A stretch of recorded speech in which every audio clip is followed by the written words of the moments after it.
vamos a hablar sobre algo tan sofisticado y a la vez tan importante, tan imprescindible en nuestra existencia como el lenguaje. El lenguaje que puede ser considerado como el mayor invento del ser humano.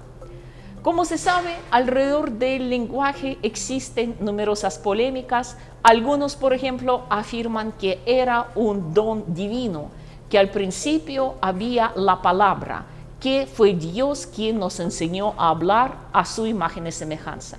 Pero por otro lado, los escépticos afirman que el lenguaje humano es algo tan imperfecto, algo tan incierto, en ocasiones algo tan humillante y algo tan ofensivo que de ninguna manera puede ser una herramienta divina. Entonces, ¿cuál es el verdadero origen del lenguaje? Como se sabe, el ser humano es el único en el mundo quien posee el lenguaje articulado, es decir, el lenguaje hablado. Pero ¿significa esto que el lenguaje como tal es únicamente el monopolio humano? En realidad no. Y si vamos a hacer un breve recorrido por el reino animal, veremos que prácticamente todas las especies tienen su propio lenguaje. Vamos a comenzar por los peces, unas criaturas aparentemente mudas. Pero si alguien se ha fijado cómo se mueve, por ejemplo, en el agua un cardumen de peces, queda sorprendido, queda maravillado, lo ordenados, lo perfectos, lo bien coordinados que son los movimientos de los peces. Entonces, ¿cómo es que los peces, siendo mudos, logran comunicarse así? Aquí todo es puro lenguaje corporal. Cuando un pez mueve su cola o sus aletas, cambia la presión de agua en su alrededor y este impulso se transmite a todos sus congéneres. Cada uno, a su vez, transmite este impulso a los otros miembros de su cardumen. De ahí estos movimientos tan perfectos, tan exactos, y de ahí la expresión como el pez en el agua. Realmente el pez en su elemento no es nada mudo, sabe hablar y de una manera, yo diría, bastante eficiente. Si pasamos de los peces a los insectos, sin duda alguna recordaremos a las abejas, animales sociales, porque como se sabe, una abeja no sobrevive sin sus compañeros en su colmena. Y si alguien se fija en los movimientos de una abeja, estos siempre significan algo. Siempre es capaz de transmitir a sus compañeras donde hay, por ejemplo, suficiente alimento, donde hay flores con mayor contenido de polen, de néctar, o si, por ejemplo, se presenta un peligro, así que retirémonos todos rápidos a la colmena. Sin duda, eso también es un lenguaje de la danza, lenguaje corporal. Algunas aves también tienen su propio lenguaje, valiéndose de sus tonos de voz, de su postura o incluso del color de su plumaje, como por ejemplo para mostrar que están dispuestos para aparearse, como este pavo real macho que podemos ver aquí en toda su plenitud de su disfraz de boda, de su traje de boda, si podemos llamarlo así. También hay loros, cotorras, mirlas y algunos otros que incluso pueden reproducir sonidos de la voz humana.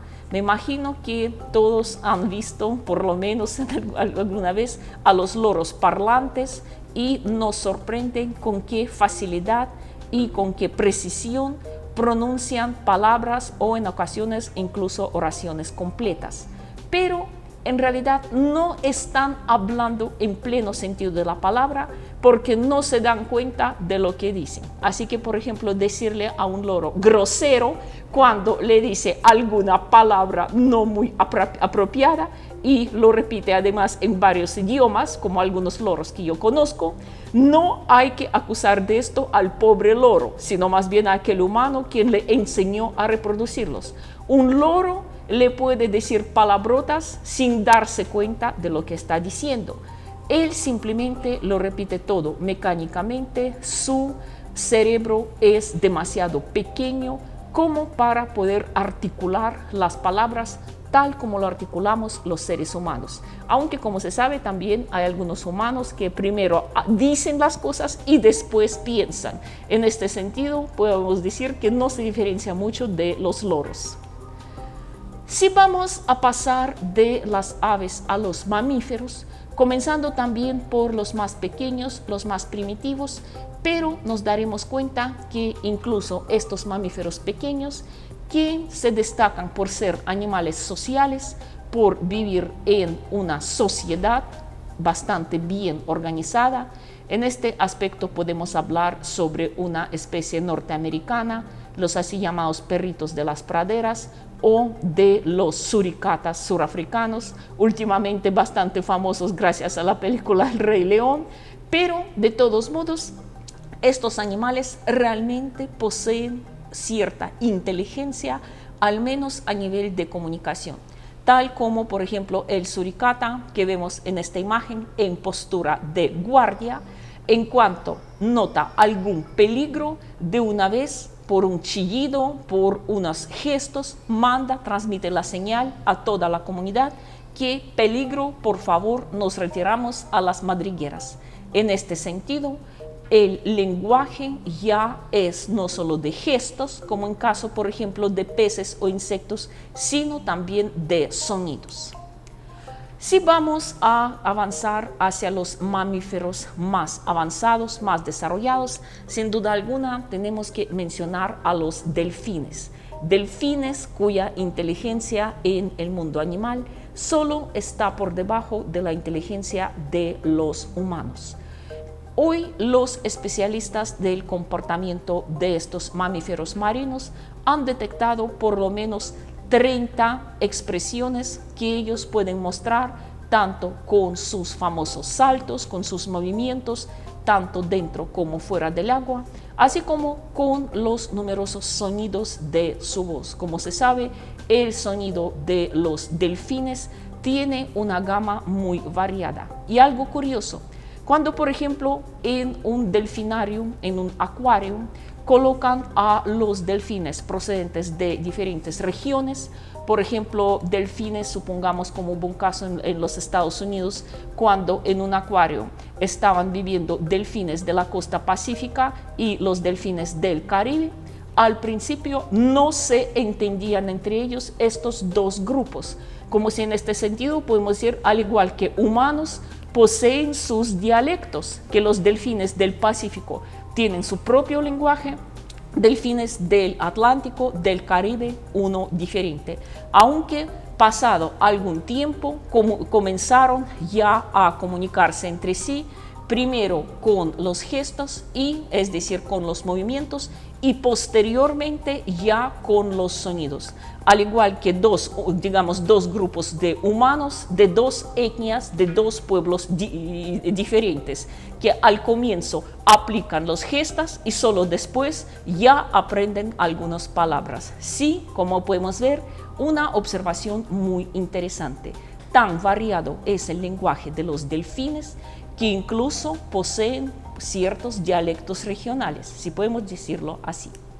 Y finalmente, pasando a nuestros parientes más cercanos, a los primates antropoides, como por ejemplo el caso de chimpancé. Con el chimpancé compartimos ya más del 90% del genoma de ADN y muchos de los órganos de los primates son prácticamente indistinguibles de los nuestros. El cerebro también es de tamaño considerable y sin embargo puede surgir una pregunta. Si los primates, más que todo nuestros primos más cercanos, los chimpancés, son tan parecidos a nosotros, ¿se puede enseñar a un chimpancé a hablar? Lastimosamente, los chimpancés hablan e incluso pronuncian discursos políticos, como por ejemplo solo en el cine, como por ejemplo en la famosa serie El planeta de los simios. En vida real, ni el más inteligente de los primates no es capaz de hablar tal como habla un ser humano, aunque sí poseen suficiente inteligencia para comunicarse con nosotros en nuestro propio lenguaje. ¿Cómo así? En este caso hay que mencionar el caso de Woshow, la famosa hembra de chimpancé, quien poseía tanta inteligencia que aprendió a hablar.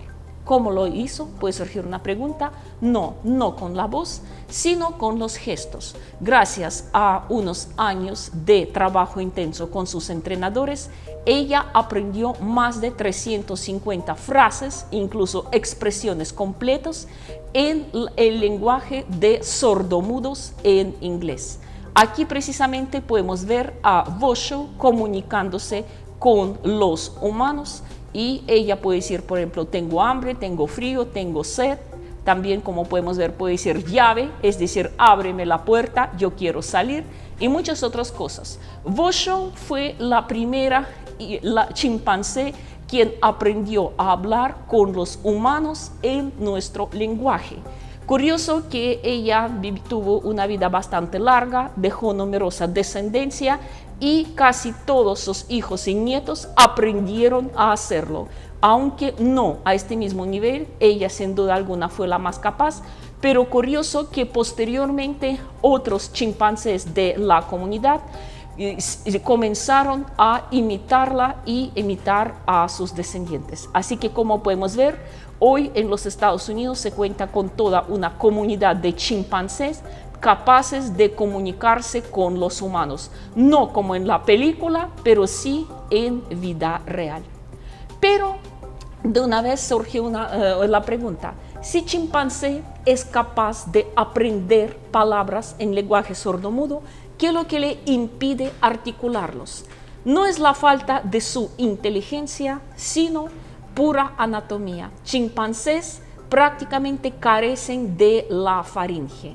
Aquí, en este esquema, podemos ver precisamente los principales órganos vocales de los humanos y podemos ver que la anatomía humana es la única en su género que nos permite hablar tal como hablamos.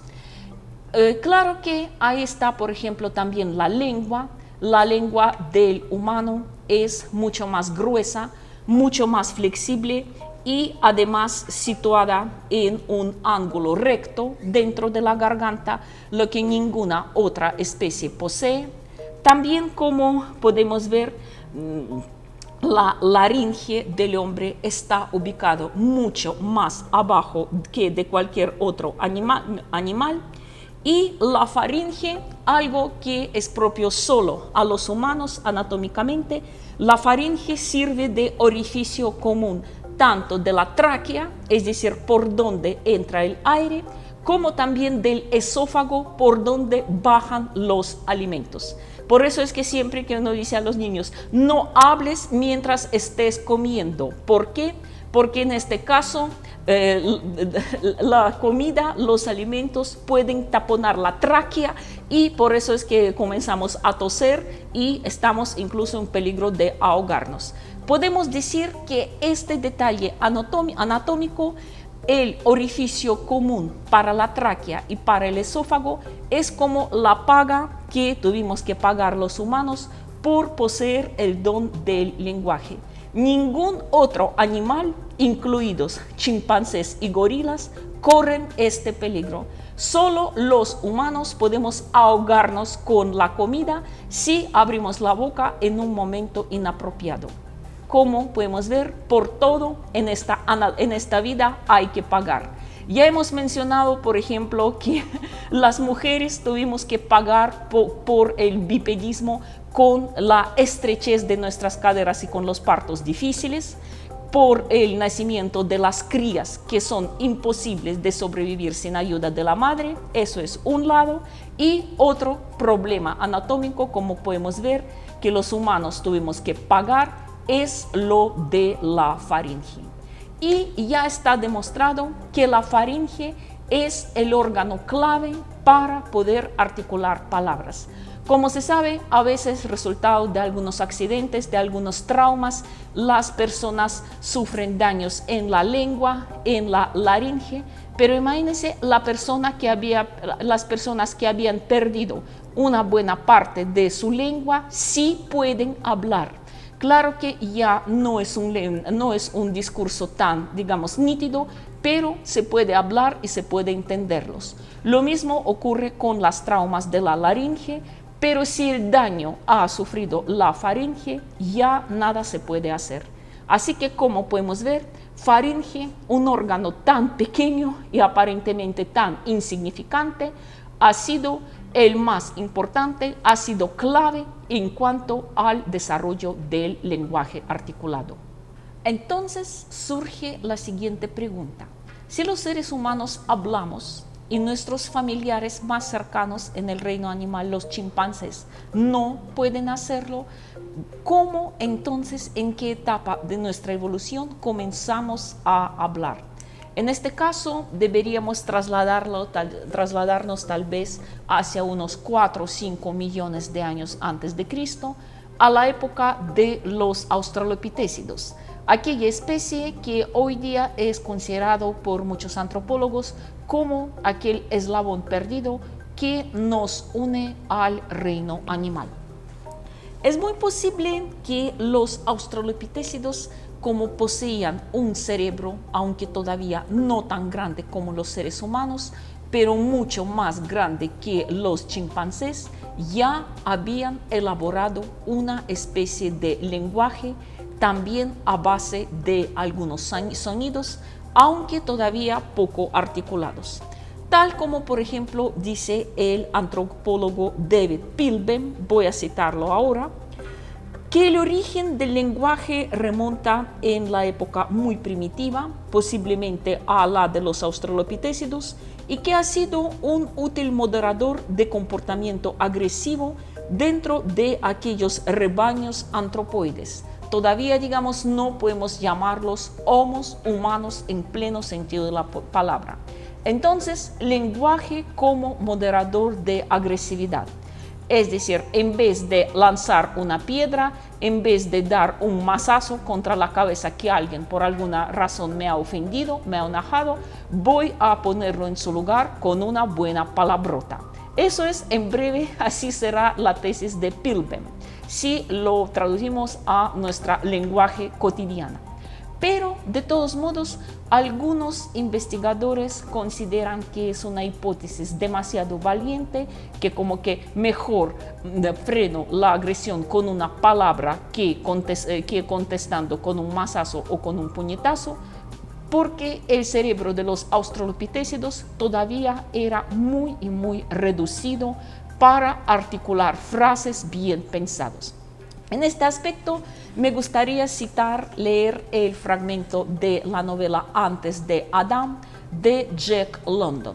Aunque el escritor norteamericano no especifica la especie a que pertenece el diente grande, el colmillo largo, su protagonista, ni, digamos, los de su entorno, pero al juzgar, digamos, por muchas pautas de su conducta, que todavía no han bajado definitivamente de los árboles, viven en una especie de hordas que no son permanentes, los vínculos familiares, si ya podemos llamarlo así, entre los individuos todavía son muy débiles, muy promiscuos, diría yo, ni tampoco conocen el uso del fuego, ni muchas herramientas. En este sentido, lo más, digamos, lógico pensar que la horda descrita por Jack London es una horda de los australopitécidos. Entonces voy a leer un fragmento donde el escritor nos da a entender cómo se comunicaban entre sí el protagonista y su entorno. Quizás la horda no llegaría a tener más de 30 o 40 palabras de vocabulario, todo incluido.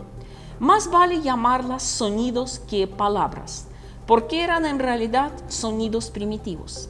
Carecían de significado variable por medio de adjetivos y adverbios. Tales instrumentos de lenguaje eran lujos que aún no se habían inventado.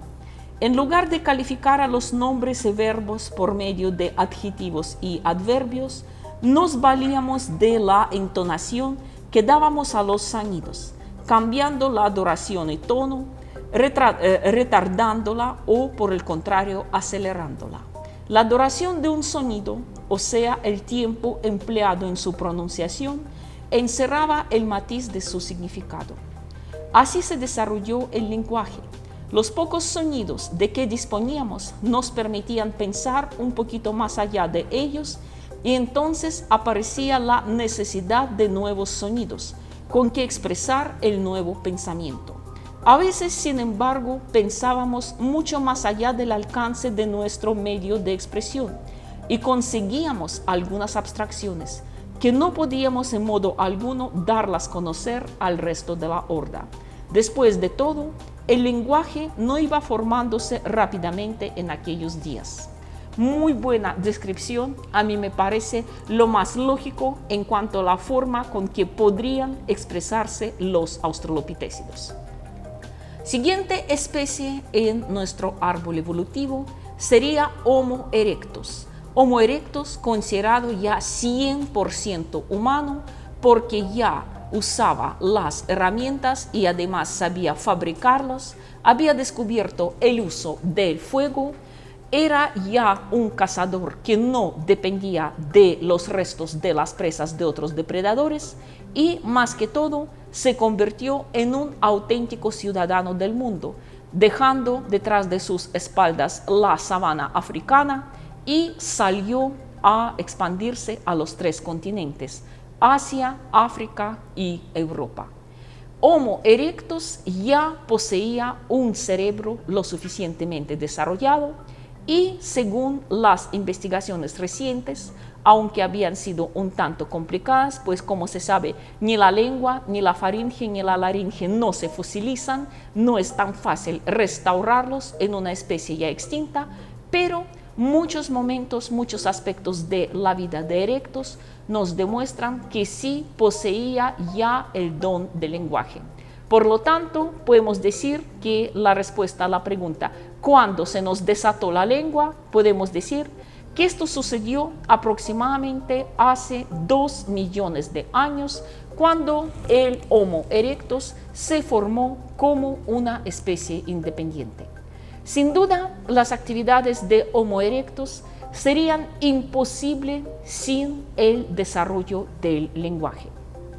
Por ejemplo, tal como muestran las excavaciones en los campamentos temporales de los erectos, ahí encuentran con frecuencia los huesos de los mamuts, de los elefantes, de otros grandes animales que un hombre jamás habría podido cazar solo.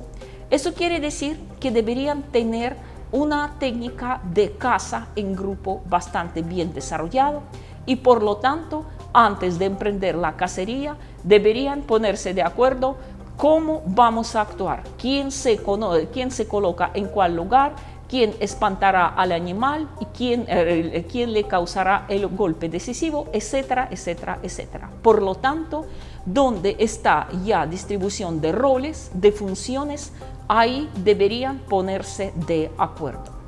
Por otro lado, ya se conoce que los erectos, por haber dominado el fuego, ya tenían cierto concepto del lugar, del campamento, donde iban a acudir todos después de sus actividades. Así como ya practicaba la división de trabajo, división de funciones según los sexos.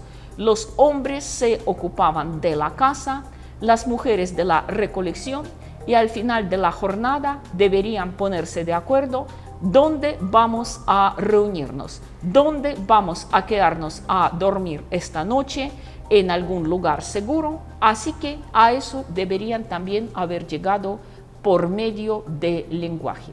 No sabemos, por ejemplo, cómo se diría en erecto el fuego, la lanza, la carne, el mamut, el elefante, pero seguramente sí deberían tener algunas palabras, tal vez meros sonidos, para decir dónde están. Incluso podían haber pura adaptación. Posiblemente, digamos, mamut se diría por el sonido que está produciendo la serpiente, se decía shh, etcétera, etcétera, etcétera, pero todos estos sonidos, todas estas palabras, estos conceptos deberían estar presentes. Dudosamente Erectus tuviera conceptos de las palabras como odio, amor, compasión, es decir, términos abstractos que no se pueden ni ver ni palpar, pero sí para los objetos concretos, todo lo que lo rodeaba debería tener nombres propios, nombres exactos. Es una imagen bastante curiosa donde podemos ver cómo iba evolucionando posiblemente, cómo se iba perfeccionando nuestro aparato vocal. Aquí en estas tres imágenes está la imagen de un humano moderno, como podemos ver, con la faringe, con la laringe perfectamente formado. Hay la imagen de un bebé recién nacido y en medio de los dos aparecen la imagen de Homo erectus. Como podemos ver, el aparato vocal del erectus está como más parecido a la de un niño, no de un hombre adulto moderno. Por eso posiblemente los erectus hablaban, se expresaban tal como hablaban los niños actuales, que como se sabe, al principio apenas articulan algunos sonidos, más que todo imitando los adultos, y de esta manera podemos decir que erectus podía imitar los sonidos de la naturaleza, pero dándoles su propio significado. Porque a veces los niños actuales pequeños, cuando ven un perro, dicen wow, wow, cuando ven un gato, dicen miau, etcétera, etcétera. Posiblemente erectus de esta misma manera nombraba a los animales, las plantas, los fenómenos que lo rodeaban. Entonces, muy buena imagen esa, porque precisamente nos hace ver cómo podría estar evolucionando nuestro aparato vocal.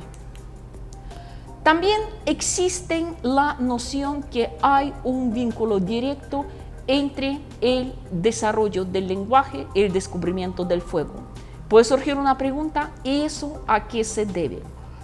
Esto simplemente quiere decir que el lenguaje se desarrolla cuando uno lo practica.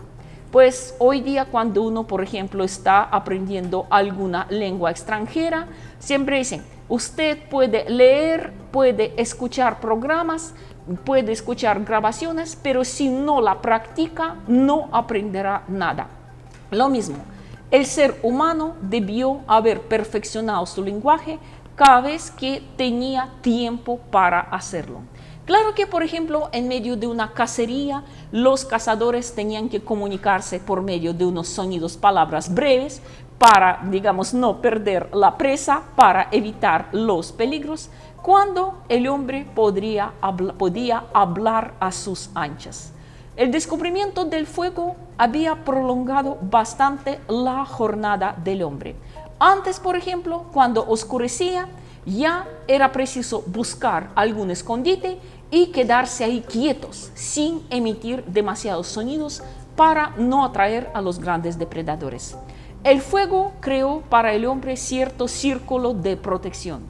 Alumbrados por el fuego dentro de la luz arrojada por las llamas, nuestros antepasados se sentían lo suficientemente seguros y así, digamos, su tiempo de actividad podría ser prolongado 1 o 2 horas más, tal vez hasta que no lo venciera el cansancio. En este sentido, el fuego creaba la sensación de seguridad y ahí uno podía sentarse, hablar, por ejemplo, discutir todos lo ocurrido este día, detalles de las casas, de recolecciones, tal vez hablar de los planes para el futuro, al menos para la cacería o para el traslado, para la migración del día siguiente, o incluso, quién sabe, tal vez como por ejemplo en algunos cuentos, el mismo por ejemplo Jack London, él tiene un cuento que se llama El poeta primitivo, como a un cazador, en vez, digamos, de narrar los detalles de la cacería,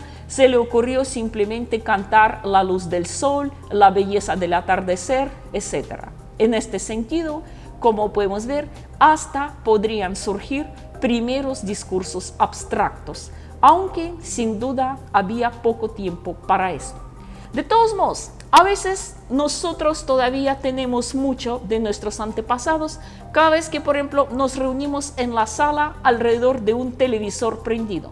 A veces ya incluso el televisor está sin sonido, solo que por ahí brilla la pantalla en la penumbra de la sala y nos seguimos hablando. Nos sentamos alrededor de este televisor, tal como nuestros antepasados se sentaban tal vez en el siglo antepasado alrededor de una chimenea o hace miles de años alrededor de una fogata prehistórica. Y por lo general, señal de apagar el televisor es ya nos vamos a dormir. Así que como podemos ver, sí hay un vínculo directo entre nuestras charlas, nuestras conversaciones y un elemento externo que en este caso es algo brillante. Nos hace sentir seguros. A medida que iban desarrollando las actividades, también iban desarrollándose el lenguaje. Cuando, por ejemplo, surge una nueva actividad, además de cazar, recolectar, pastar, sembrar, cosechar, almacenar, fundir, verter, forjar, es decir, ya pasamos a la edad de los metales, surgen palabras, surgen términos para estas nuevas actividades. Siempre que el hombre inventa algo, tiene que encontrar un término, un concepto para digamos, caracterizarlo. Pero aún así, los seres humanos, más que todo los pueblos que a veces solemos llamarlos primitivos, no se concentran exclusivamente en el lenguaje oral, en el lenguaje hablado. Por ejemplo, entre muchos pueblos y culturas, más que todo culturas cazadoras, recolectoras, aún es muy importante el lenguaje de la danza, como por ejemplo entre los hawaianos, imagen que vemos aquí. Y además, al hombre, a medida que va desarrollándose, le parece poco simplemente transmitir la información. Le parece importante también preservarla para que alguien pueda saber qué es lo que ocurrió cuando yo no esté en este mundo, ni cuando ya no estén ni mis hijos ni mis nietos, para que, digamos, generaciones futuras de cazadores puedan ver qué es lo que había ocurrido. Y muchos consideran que las pinturas rupestres, que como se sabe representan en su mayoría escenas de caza, nos hacen entender qué es lo que pudo haber pasado.